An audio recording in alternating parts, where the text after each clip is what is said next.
as a construction worker? Never. Oh, maybe not, maybe not. Instead, a cliffhanger. Does anybody know what a cliffhanger is? Cliffhangers were people who take wall climbing to the extreme. They go to the highest cliff in the world and climb them. and climb them. Just like, if as a cliffhanger, everybody, what do you think will be the things or tools that you might need to get in any of your expedition? Things or tools that you might bring in any of your expedition. Anyone? Safety materials. That's right, safety materials. Other one. Well, that's also good. As a speaker, we can relate this safety material into things that might support our speech.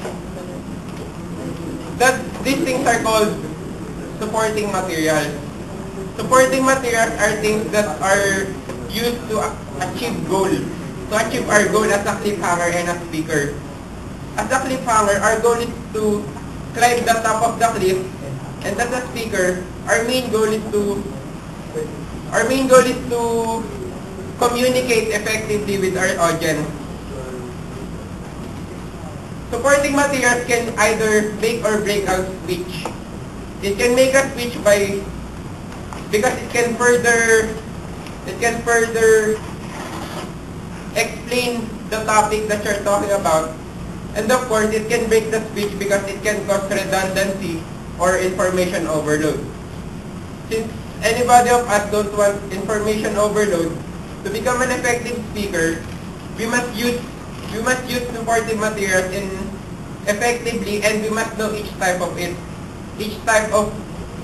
supporting materials that we might use in every topic. So here's my partner and a good friend of mine, John Paul Baldosa. He was saying, supporting materials are very vital to us. For example, I will say, I always keep my feet flat on the floor. Then, if I was sitting in there and I did not know the meaning of that, I will think of the speaker as, why? Are you crazy? You're what?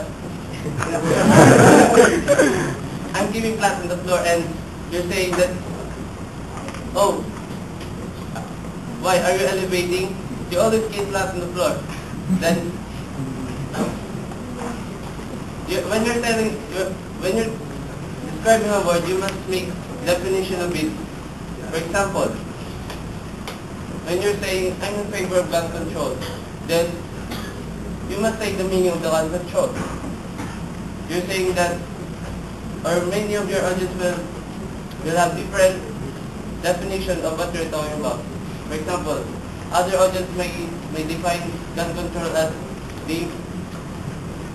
your gun must be registered to the authorities, or other people might define gun control as all the firearms must be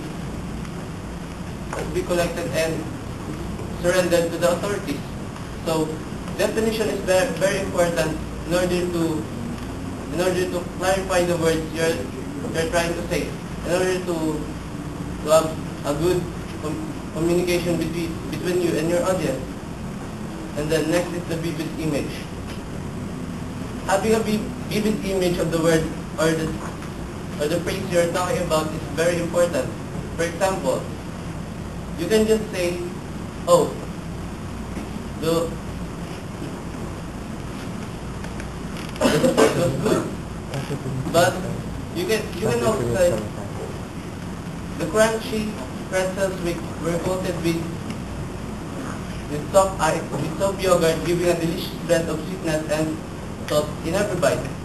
Then, when you say this, you can have a clear image that the dessert was really good. Then the next one is example. Giving an example to the word or phrase you're trying to say is very important. For example, Gamaliel Padua says, oh, the computer checkers are not so reliable. For example, his name was Gamaliel Padua, and when he entered in the computer, it turns up differently, like Helen Beecher, and it was born Helen Beach.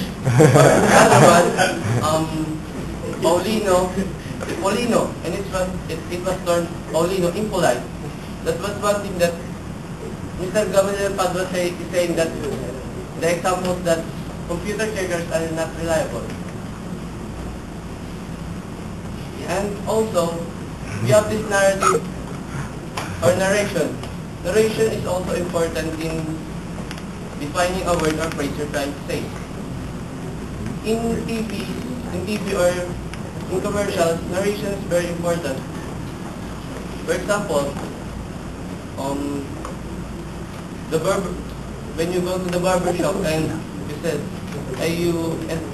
you were entertained by the barber, and he said, oh, when you get cut here in this barber shop, you look like Piolo Pascual.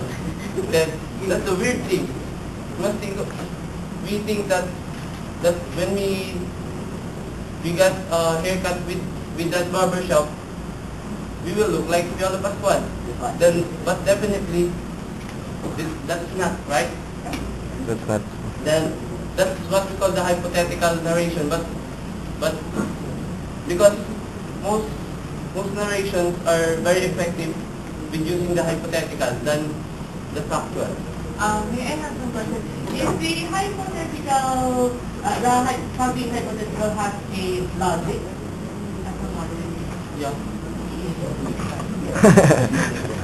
The next type of supporting material will be the comparison and contrast.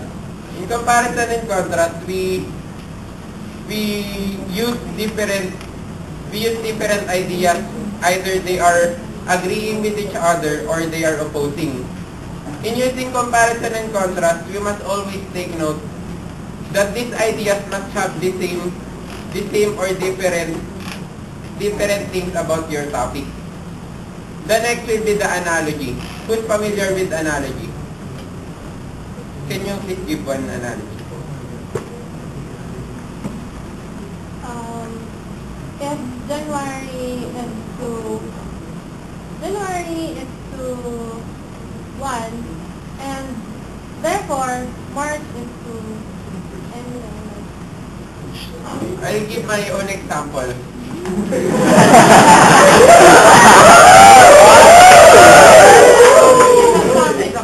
Okay. If P is to Q, then Q is to R, therefore P is to R.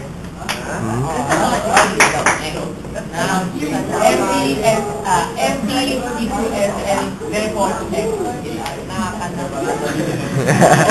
Thank you.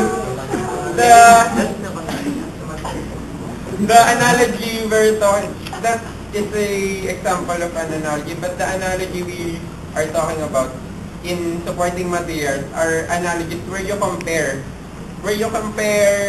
things, but you look at them deeply. Just like example, Mr. Baldosa said that ideas are like plants. If there's a seed planted into it, then it might grow. That's an analogy. From ideas, we compare it to plants. But the most common error in that was ideas were like plants because they grow from the soil. That's just an example of comparison. And it's different from analogy. The next will be the quotation. It's the use of quotations to support your topic. Just like Mr. Baldosa's example, Gamaliel Padua said that verbal checkers were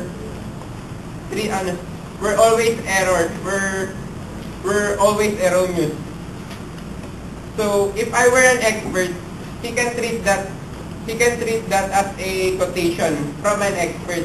But since I'm not expert in computers or anything like that, he cannot use that as a quotation.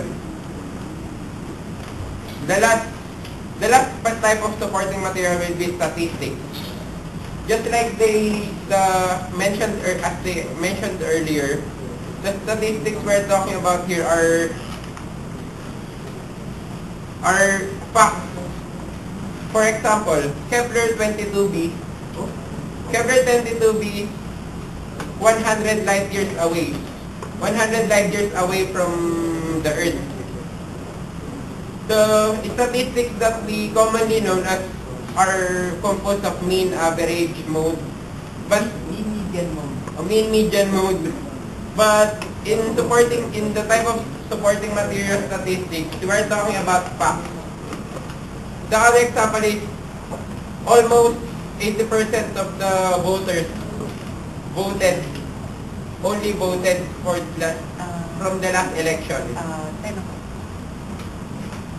So to sum up things, the verbal support materials are very important to the speakers in order to have a successful speech. These verbal support materials they give vivid image, and they support the word or phrase which might be confusing to the audience. And